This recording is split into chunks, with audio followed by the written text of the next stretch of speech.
আসসালামু আলাইকুম।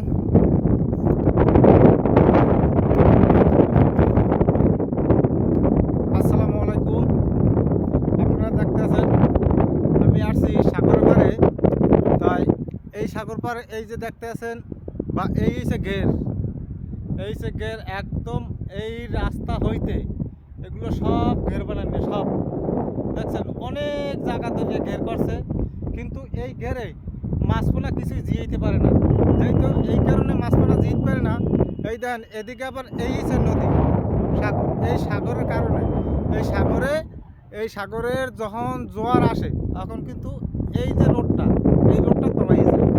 এই কারণে এই জায়গায় মাছ আলাইতে পারতেছে না, কিন্তু এই জায়গায় কি করে, এই যে ছোট ছোট চিংড়ি পোনা আছে এইগুলো ওঠে উপরে, ওঠার পরে তারপরে এরা কি করে, এইগুলা যখন একটু আটকাই দেয়, যখন একটু বড় হয়, বড় হওয়ার পরে এই পানি ছাড়িয়ে দিয়ে মাছগুলো ধরার পরে কিন্তু এইগুলো আবার ওইগুলো বিক্রি করে এই শুধুই। কিন্তু আমি চিন্তা করতেছি এইটি যে এত কষ্ট করিয়া এই অনেক দূর এরিয়া লইয়া এই যে বেড়াতেছে, যে অনেক সময় লাগছে এগুলো বা অনেক কষ্ট হয়েছে, কিন্তু কষ্ট করি এতে কি পায়টা কি আমি হেই করতে নে ভাই, যে এতে কি পায় এত কষ্ট করিয়া মাটি কাটা, যে এতটা পরিশ্রমের কাজ। এতে প্রায় 3 ফুটের মতো এই রোড প্রায় 3 ফুটের মতো উঁচু বানাইছে, মাটি কাটিয়া 3 ফুটের মতো উঁচু বানাইছে।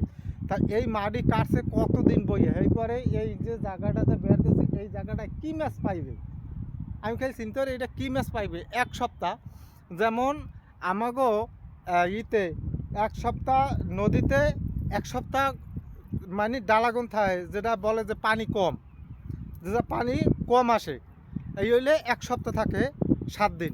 আর 7 দিন হইলে ভর জোবা, মানে সমস্ত জোবার সময়, মানে নদীর যখন স্রোতটা বেশি থাকে তখন ভর জোবা বলে, কিন্তু এই ভর জোবার সময় কী করে সমস্ত সব তলাই যায়।